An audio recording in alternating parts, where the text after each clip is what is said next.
பெரியநாயகி மாதா shrine 17th செஞ்சுரியில் Italian missionary வீரமா முனிவரால் கட்டப்பட்ட ஒரு சிறப்பு வாய்ந்த கோயில். இதுக்கு ஒரு சூப்பர் பேக் ஸ்டோரி இருக்குது. அந்த ஸ்டோரிக்கு ரொம்ப இன்ஸ்பயர் ஆகிட்டு ஃபேமிலியோடு போய் பார்த்துட்டு வரணும் அப்படின்னு சொல்லிட்டு வி டிசைடட். அண்ட் ஒன்றில் 2 வாட்டி போய் பார்த்துட்டு வந்துட்டோம். And I was so inspired. I wanted to make a video out of it. So let's get into the video.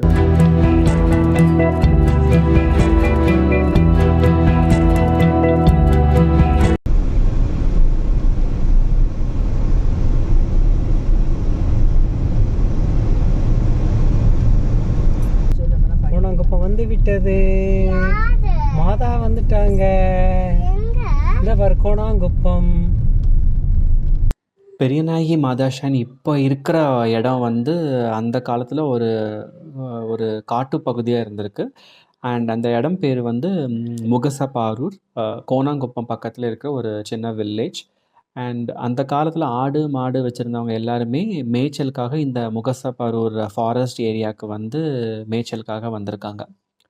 So அந்த டைமில் வந்து நம்ம வீரமா முனிவர் வந்து அவர் தமிழ்நாடு ஃபுல்லாகவே ரொம்ப ப்ரீச் பண்ணிட்டு தான் இருந்தார். கிறிஸ்டியானிட்டி ப்ரீச் பண்ணிவிட்டு தமிழ்நாடு ஃபுல்லாக அவர் ட்ராவலிங்கில் இருந்தார். அண்ட் அவர் வந்து அப்போ வந்து ஏலாக்குறிச்சி இடத்துக்கு வந்து போகிறதுக்காக 2 மாதா சுரூபத்தை எடுத்துகிட்டு அந்த முகசபாரூர் ஃபாரஸ்ட் ஏரியா வழியாக தான் அவர் ஏலாக்குறிச்சி போகிறதுக்காக அவர் பிளான் பண்ணிவிட்டு அந்த இடத்துல போயிட்டு இருந்திருக்காரு. ஸோ அந்த டைமில் வந்து ரொம்ப வந்து களைப்பாக இருக்குது அப்படின்னு சொல்லிட்டு, டயர்டாக இருக்குது அப்படின்னு சொல்லிட்டு அவர் ரெஸ்ட் எடுக்கிறதுக்காக அங்கே அந்த காட்டுப்பகுதியில் ரெஸ்ட் எடுத்துருந்துருக்காரு.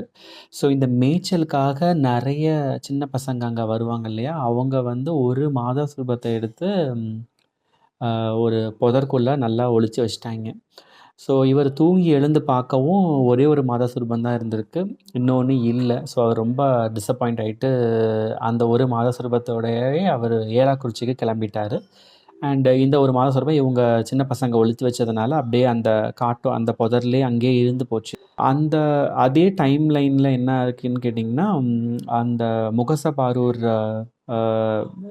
ஜமீன்தார் ஒருத்தர் இருக்கார். அவர் பேர் வந்து கச்சிராயர். ஸோ அவருக்கு வந்து குழந்தை எதுவுமே இல்லை. டெய்லி குழந்தை வேணும் அப்படின்னு சொல்லிட்டு அவர் கடவுள்கிட்ட டெய்லி வேண்டுதல் பண்ணுறது உண்டு.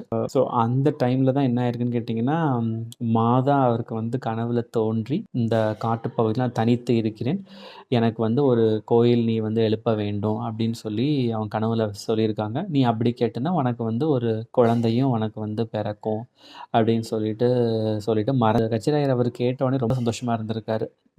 ஸோ கன்ஃபார்மாக நமக்கு வந்து ஒரு நல்லது நடக்க போகுது அப்படின்னு சொல்லிட்டு ஆளுங்களெல்லாம் வச்சு அந்த காட்டு பகுதியில் தேடுறாங்க. செடி மரங்கள்லாம் வெட்டி தேடினதுக்கு அப்புறம் மாதா சுரூபம் கிடச்சிருக்கு. ஸோ 1712 வருஷம் அந்த சுரூபத்தை கண்டுபிடிச்சி எடுக்கிறாங்க. அதை எடுத்து முடித்த உடனே அதே மாதிரி அவர் ப்ராமிஸ் பண்ண மாதிரியே அவர் சின்ன தேவாலயம் அந்த சுரூபத்தை வச்சு அவங்க கட்டுறாங்க. அது சின்னதாக தான் கட்டுறாங்க. ஸோ கொஞ்ச நாள் கழித்து நம்ம வீரமா முனிவர் இந்த நியூஸ் தெரிஞ்சு இங்கே வந்து ரொம்ப சந்தோஷப்பட்டு அவர் வந்து இதை கன்ஃபார்மாக ஒரு பெரிய கோயிலாக எடுத்து கட்டணும்னு சொல்லிட்டு அவர் உதவியோட, அந்த ஊர் மக்கள் உதவியோட இன்றைக்கி அந்த பெரியநாயகி மாதா கோயிலை கட்டி முடிக்கிறாங்க. ஸோ இது வந்து ஒரு மிகவும் சிறப்பு வாய்ந்த ஒரு கோயிலை இன்றைக்கி கட்டி முடிக்கிறாங்க. தௌசண்ட்ஸ் ஆஃப் பீப்புள் இந்த கோயிலுக்கு வந்து ப்ரேயர்ஸ் ஆஃபர் பண்ணிட்டு போயிட்டு தான் இருக்காங்க. நிறைய பேர் வந்து இங்கே வைக்கிற ரெக்வெஸ்ட் என்னன்னு கேட்டிங்கன்னா, குழந்தை வேணும் அப்படின்ற ஒரு ரெக்வெஸ்ட்டை தான் வைக்கிறாங்க. ஸோ ஏன்னா அந்த பாரூர் கச்சிராயருக்கு மாதா குழந்தை வரம் தந்ததுனால இந்த கோயிலுக்கு வந்து ப்ரேயர் ரெக்வெஸ்ட் வச்சா கன்ஃபார்மாக மாதா வந்து அதை நிறைவேற்றி தருவாங்க அப்படின்னு சொல்லிட்டு ஒரு பிலீஃப் இருக்குது. மெயின்லி இந்த கோயிலுக்கு வந்து குழந்தை வரம் இல்லாதவங்க வந்து இந்த ப்ரேயர் பண்ணிக்கிட்டால் கன்ஃபார்மாக அவங்களுக்கு வந்து நடக்கும் அப்படின்னு சொல்லிட்டு ஒரு பிலீஃப். இந்த வீரமா முனிவர் ரொம்ப இன்ஸ்பயர் ஆனதுனால அவர் வந்து இந்த இடத்துலேயே அவர் வந்து அவரோட ஒர்க் பிளேஸை மாற்றிட்டு ஸோ இந்த இடத்துல இருந்து தேம்பாவணின்ற ஒரு நூலை எழுதி அவர் முடிக்கிறாரு.